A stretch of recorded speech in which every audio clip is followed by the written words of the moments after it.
little cat there. This quote speaks to me perfectly and describes what I felt like when I lived with domestic violence. Domestic violence is like drowning in your own home. It's like water being poured over me over and over by the one person whom I loved and trusted the most. I felt as if I could not breathe. So here I go. I was married to an abusive man for 17 years. I was 24 years old and a teacher in a private school. I had a child in my class whose parents were divorced. The father was a very caring and involved father. Throughout the school year, he would call me. He would ask me how his child was doing. At our tight-knit school, this was pretty normal. As the school year continued, our friendship blossomed and we worked together to help his child who had some challenging behaviors. When the school year ended, he invited me out for frozen yogurt, to a party, and began calling me daily. He was so attentive, he was charismatic, and he was charming. He would tell me how his ex-wife and the mother of his child was mistreating him, and I believed him. Our relationship quickly escalated, and he was very respectful. I thought that he was the most wonderful man. I saw no red flags towards me. He did speak terribly about his ex-wife and did seem a little angry sometimes. I didn't really understand it. And I just believed that he was responding to the maltreatment by her. After a year of dating, he asked me to marry him. I accepted. And the following year, we were married in a beautiful ceremony. There was one incident that I recall where he got really mad at me and started screaming and throwing things in my apartment. I didn't do anything about it. I didn't really say anything about it. He came from a family that had bad tempers, and I kind of just figured that was the way that they communicated. I had never experienced something like that before. I was pregnant soon after. There were times where months would pass by and things were great. He definitely liked to have things his own particular way. He was controlling, yet he was also loving. He took care of me and my son. We bought a home and lived a normal life. I had my daughter a few years later. During these years, there were times where he would scream and yell and throw things. There were also so many times where he was caring, loving, and wonderful. However, I began to notice that I was starting to live on eggshells a little bit. I was afraid of him. I was wondering when he would snap. When he did snap, he would always come back home from work the next day with flowers. He would apologize, yet he also would tell me that had I not said or done whatever I did to provoke him, that he would have not had to behave that way. And years later, flowers are still a huge trigger for me. His blowups were usually about finances or things around the house that were not done to his standard. If something broke in the home, that would set him off. He always ended it with berating me. He would tell me how to shop at the grocery store, what to buy, which brands to buy. He would tell me I had to go to different stores to buy various items.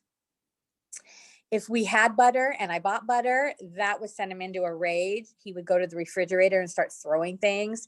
If there were duplicates, to further illustrate how stupid I was. When I planned the kids' birthday parties or any type of parties, I had to get it verified and approved by him before I could purchase anything. However, when the day of the party arrived, he would blow up and scream at me for spending money. And this happened every single party for years.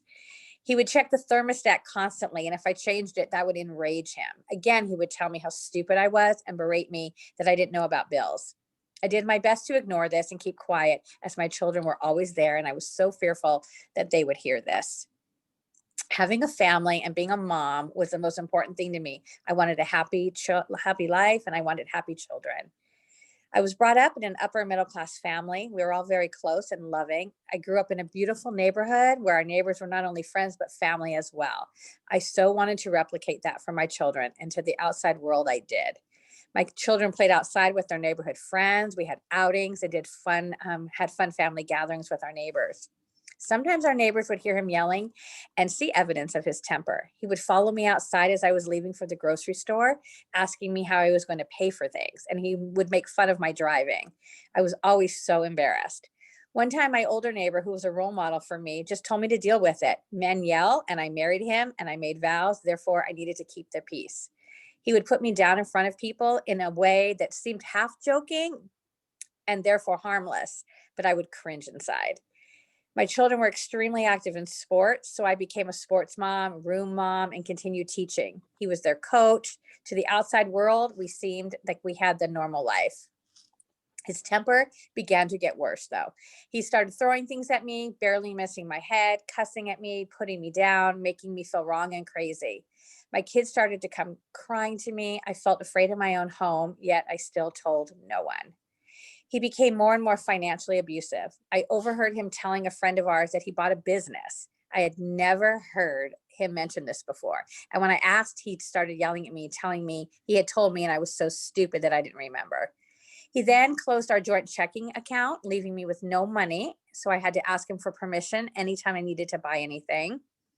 My children were crying nightly, and I was living in fear of his blowups because they began more frequently. I broke my silence and I finally told my parents. My children were 4 and 7. My parents listened and were very supportive. They had seen his temper a few times, but they obviously did not know the extent. My parents found a lawyer for me. He was removed from my home with a court order, and I was given a restraining order. This was an absolutely terrifying time. My children were a wreck. They were having trouble at school. He moved in with his parents, and the kids would call me crying hysterically whenever they had to stay there. He started apologizing to me, telling me how much he loved me, offering to go to therapy, offering to do anything he could to have his family back. I gave in and I allowed him back. I felt I had to do anything to get my family back. Seeing my children so sad was killing me inside, and I was terrified how I was going to even handle it financially.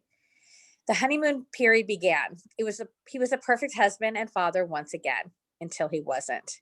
And the cycle continued. It went on like this for another 10 years with periods of bliss, followed by periods of living and walking on eggshells. These periods were as long as 3 months and then became shorter to 1 month cycles. He was nice for about a month, which would end in an explosion of anger. I had an internal cycle with myself. I remember thinking, maybe if I would just listen to him and do things as he wanted and not argue back, things would be okay. And then I would think, no, this is wrong. I do not deserve this.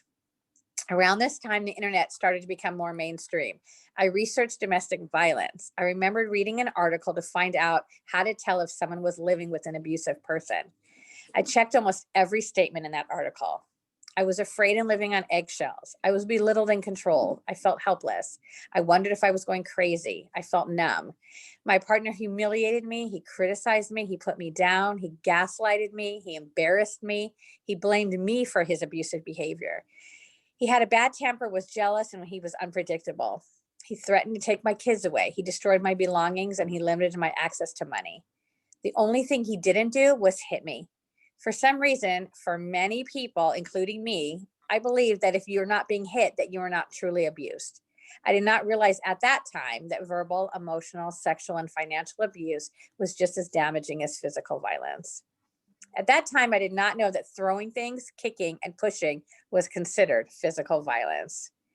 Things began escalating. There were more temper flare-ups, more belittling words. He once again controlled my access to money, and I always had to ask him for permission. He began controlling my interactions with friends, screaming at me and following me into the bathroom and shower, accusing me of cheating on him. He began telling our friends all of this as well. He kicked me out of our bed, saying it was the marital bed, and if I did not have sex with him, I was not allowed in that bed. He broke a lamp over my head, he threw things at me, and then he began pushing and kicking, all in front of my children. At some point, something clicked for me, and I just knew I could not live this way anymore. I again broke the silence, talked to my parents and my aunt, who was extremely supportive, and my grandmothers. This time we made a plan so that I could leave. I did not want a scene in front of my neighbors or a scene for my children. In retrospect, I'm not sure it was the right way to leave. I should have told him to leave, but I just wanted to get away because I was so scared and worried for my children. I knew that I was role modeling terrible behavior from my son and my daughter. This time I would be leaving 10 years after the first time, and my children were 11 and 14. The plan was made. I rented a home from a friend. I had financial help from my family and emotional support from my friends as well. I started slowly taking things from my house. I purchased my own cell phone and made plans for my children to stay at a friend's house.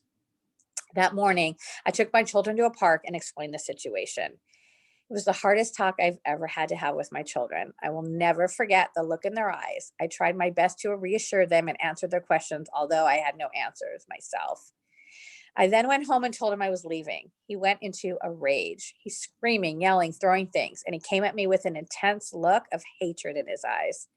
I ran outside to my friends who were waiting for me. He barricaded himself in our home, so I was unable to get my things or my children's things. We had to call the police. He started throwing my things outside as the police arrived. They only allowed me to take enough clothing for myself and my children to last 3 days. He was also allowed to continue following me through the home, yelling and cussing at me the whole time. After this, we decided through our attorneys that our children would go back and forth every 2 days. My daughter was so worried that she would not see both of her parents. And I wanted my children together, but I was so worried for them. I was so hopeful that they were old enough to call me if anything terrible happened, but I was so worried for them. I once again got a restraining order. He stalked me at work. He stalked me at my new house once he found out where I was living. He made up fake emails with different names and sent me messages about how I cheated on him.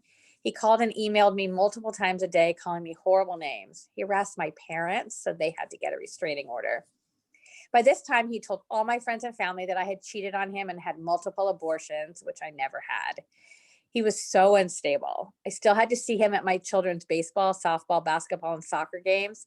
He would intimidate me, cross over the line of the restraining order guidelines. I was so terrified of him, and he knew it. He knew it. He still had a lot of control over me.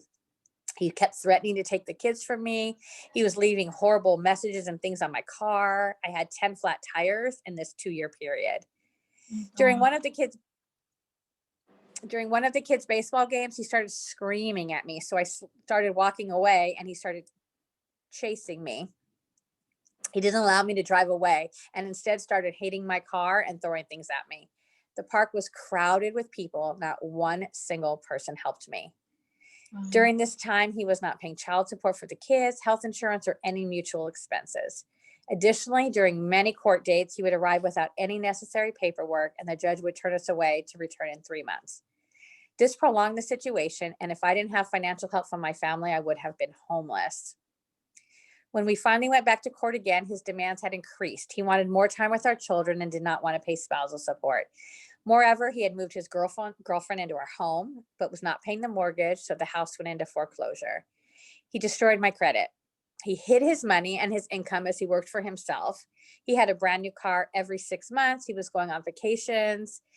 At court, he produced documents that showed he made less money than me, although that was not the case. He did not have to pay spousal support, and he paid very low child support since the children started staying with me the majority of the time through their own wishes. He was allowed to scream at the judge when the custody did not go his way. He tried to ban me from attending my children's sporting events. He tried to get a court order preventing me from driving on his street. He filed a police report saying that I had hacked into his home and work computers and ruined his business. I slowly became stronger, though. I learned after a while that responding to him only escalated him. There was no reason for me to explain why I left and try to make him understand anything. He would never see it that way. He never would see anything as his fault or my leaving as consequences to his behavior. Right. I began using no contact. It was a breath of fresh air. He still tried his best to intimidate and harass me, but I ceased responding. I felt less afraid. I still had to see him at the children's events, but I was very careful to stay away and I never engaged with him. My focus was just trying to make things as easy for my children. My life was consumed with my children's happiness. This lifestyle continued until both my children turned 18. Wow. So that lasted about 8 more years. I finally felt him backing off about this time. It was not easy, but it was getting easier. I continued teaching, working more hours, and doing my best to be the best mom I could be. Luckily, my children thrived. They both went to college. Both of my children have now graduated from college, and they both have wonderful jobs. I'm also following my passion by helping other women and men who are survivors of domestic violence. I work at a domestic violence shelter, at a hotline. I teach art therapy classes for survivors of domestic violence and also offer additional help for their children. I understand my triggers and struggles and fears about my past, but I feel strong and empowered by my choices, my decisions, and where I am now. One of the biggest reasons I left was for my children. I did not want my son to believe that men can treat women the way his father treated me, and I did not want my daughter to see life through archaic gender normative stereotypes. When I sit back and observe my children and their relationships with others, I see that they are kind and respectful young adults, and that warms my heart. I feel very successful as a parent. I can say there are my greatest accomplishments, and I'm so proud of my own strength as well. I started with a quote to describe what it was like for me to live with domestic violence. I would like to end with another to describe what it felt for me to have a life after. She believed she could, so she did. So I hope that this conveys to you that domestic violence can and does happen to anyone. It doesn't matter racial, religious, or economic boundaries. It's all about control, power. And when dealing with an abusive person, I felt I could never win. No one can. I understand that feeling invalidated, disrespected, afraid, silenced, and abused was not a healthy relationship, and I had to leave. I left for myself, for my children, and for my life. There's my story. Much for sharing that. You're welcome. So that is so encouraging, right? To see that you dealt with it and you had to do something super hard. You faced this horrific challenge, and then you had to live through the consequences of that challenge for several years, but you persevered and you pushed through. And then in the end, it worked out in the best way possible for both you and your children. That is so encouraging. Thank you. There's so many things I love about your story, and there's so much that we could glean from it to help other people. But the first thing I noticed is the financial abuse. That is kind of different than what some people, well, first of all, a lot of people don't even recognize financial abuse as abuse, right? Right. So as far as you understand, what is actually like the definition of financial abuse, and how did it show up like in your life clearly to you now? Well, to me, financial abuse is when you are controlled by your finances, when you cannot make your own choices or your own decisions as to how to spend any money, where you're constantly told how to spend, what to spend, where to go, where you have to give receipts and you have to explain what you bought, why you needed it. Yeah. And a lot of that money was yours, right? Because you were working. Definitely. Yeah, I worked too. Yeah. Yeah. But I worked to him. I worked 30 hours a week, and he constantly said I worked part-time and how lucky I was that he allowed me to work part-time, even though that's not part-time. And I was also taking care of 2 children and doing a million other things, as we all know. Right. So he was controlling the money you were producing in your own relationship. That's just. And he was doing a lot of gaslighting, which is, telling me, making me think that I was stupid, making me question myself. He was constantly telling me I'm so stupid about finances and I don't know how to do finances. So I kind of started thinking maybe I should allow him to do it all, because maybe he does do it better. Maybe I don't know. They take away your self-confidence by telling you you're so stupid all the time. Right. You're not, but they knock your self-confidence and your self-esteem down so much, you really start to question yourself.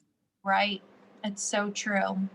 So what was the final straw for you, or the reason why you walked away for good? What was that pivotal moment for you? I mean, it was always my children. And I think my children becoming, 11 and 14 at the preteen years, I just knew that I could not have my son see this behavior. I was constantly like sitting with my son and wanting to be a communicator with him and try to talk to him so that he would understand that anger isn't the answer. And I was constantly telling my daughter she needs to stand up for herself and be a good communicator. But yet that wasn't what I was doing.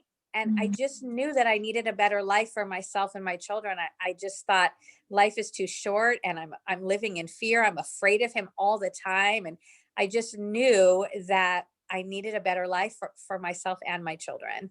Right. So true. And the kids are watching us. So you said something very, something very crucial. They're watching how you deal with the situation. They're also watching how he deals with it. And they are developing patterns of behavior that look normal to them. So intercepting and making that shift could be the very thing that helped them to evolve into the people they are today. Because sometimes we get so lost in the idea that we're staying with the perpetrator for the children, But I in a, thought that for many years. I kept right, thinking, I kept thinking that I should stay because I didn't want a broken home, as everybody says. And I kept right, thinking that I should stay. And honestly, I had family members when I left ask me, can't you just stay till your daughter's 18? right. Which would have been, 8 more years. Yeah. And statistically speaking, these kids grow up and they end up getting in the exact same relationships that Yes. the parents were in. Hmm. So that just keeps the cycle of abuse going from generation to generation. So Right. very courageous on your part. And so the other thing I noticed too about your story that I think would be helpful to think about for other women as well is that you stayed 17 years and it never got better, right? It just continued to get worse and worse despite, was he telling you he was gonna change and he was gonna get better? And Oh, uh, constantly. I mean, we went to counseling 2 or 3 separate times, which always made it worse because I never was safe enough to speak how I felt in counseling because when I got home or in the car, he would scream and yell at me for what I said. mm, But like I said, there were those times where, like, I kept thinking every 3 months he was so kind and sweet and bought me wonderful gifts, and I just kept thinking, all right, well, maybe he won't do it anymore. Maybe he's not going to do it. Maybe I just kept thinking that because there were good times. So, mhm. but as it progressed and progressed, there were less good times, and then the cycle was definitely shorter. But financially, I just didn't know what I was going to do. I didn't know how I could live without him. I didn't know what that was a huge barrier. Right. And that happens to so many women and men where they're just, like you said, if you didn't have your family, you would have been homeless. Definitely, yeah. But, but in reality, you did find a way. You Hmm. found, luckily, you had your parents, but there are other resources out there. There is a Definitely, way for these women to get out and survive it. It may be different for everybody, but there are options available out there. Well, definitely. you worked for a domestic violence shelter, so you see Hmm. that there are resources, right, out there. Definitely.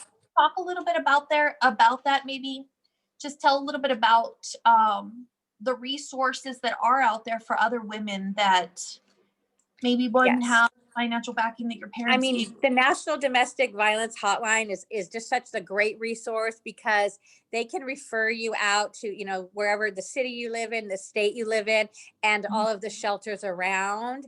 And there's so many shelters. First, there's some that offer outreach services, that offer services and groups while you're still living at home, but they give you legal advice and advice about Mhm. custody, counseling. And then there's also there, if you need to go to a shelter, there are crisis shelters where they will come pick you up. They will send an Uber for you. You don't have to have money or food or clothing. We provide it for you. And then Yes. we help you if you want to go to school, if you want to get a job. We find transitional housing with you. We offer group counseling for you and your children, and then legal counseling. We have court advocates. I mean, there's so many services and resources and referrals. It just takes you making that first call, which is the hardest thing to do. But once you Mhm. do and you find the compassionate people on the other end, your whole life can be changed. That's so awesome. And we're going to actually put the link to that phone number in the description of this video as well. So take advantage of the resources available to you. Mhm. And just making that phone call will help them to see that there are options. Just finding out Definitely. what those are so Hmm. that you have an idea in your mind what to expect if you have to leave or what resources are available in your area. And like you just said, they give legal advice. That's very expensive. So this Right. is all free resources available to And people. they And help maybe you make a plan too. They'll help you make a plan. If you're not ready to leave, they will help you make a plan and the little baby steps that you need to get to that point. that's so great. Hmm. So, what would you say, other than what you've already mentioned, to other women who are currently in your situation? I know a lot of women are still in it, Yes. afraid to leave, afraid to let go emotionally to their abuser. What would you tell them? I would just tell them that it's so amazing on the other side. And it's very difficult and it's very hard, but to be your own person and live with peace in your head and peace in your heart is just the most freeing feeling that you can feel. To have less things but peace in your home, where you can wake up in the morning and you're not going to be screamed and yelled at that day and called names or belittled, to know that your children have peace in their heart. It's just the best feeling in the world. So I would just advocate for anybody who's thinking about leaving, that it's, you also never know how violent that person can be. They might just be pushing you now, they might just be hitting you now, but people are murdered, people are killed, they harm their children, they snap. So you just never know what could happen. So I just advocate leaving and starting a new life. But life is short. Life is so short, as we've seen, and everybody deserves to live in peace, and nobody deserves to be abused in any way. And I also want everyone to know that verbal and emotional abuse is just as bad as being hit, as physical abuse. And it's just as damaging. And you have every right to leave and not to doubt yourself if you're being emotionally and verbal abused as well. It's so good because we do that, right? We don't take it as seriously as in a Right. community. As a community, we don't take emotional, verbal, financial, sexual abuse. Well, maybe sexual abuse pretty serious in people's eyes, Yeah, but the reality is as they're all equally as serious, and we need to see definitely. the situation for the seriousness of it. So And someone that's emotionally abusive can move to physical abuse. yeah, Sometimes people will say, "Oh, he hasn't hit me." It doesn't mean he won't. right, Or, when someone's killed, they're like, "Oh, they never did that before." It only takes once. So you right. just really have to advocate for your safety and your children's safety. Right. Well, Shelly, thank you so much for coming on and sharing your story. It's so therapeutic for me, for the listener, and for you, and everybody wins. I really appreciate Yes. doing it. Thank you Thank so thank you much. so much. Thank you. It was wonderful to be here. That's great. Well, that's all we have for today, everybody. Thank you so much for tuning in, and we'll see you next time. Bye-bye. Bye.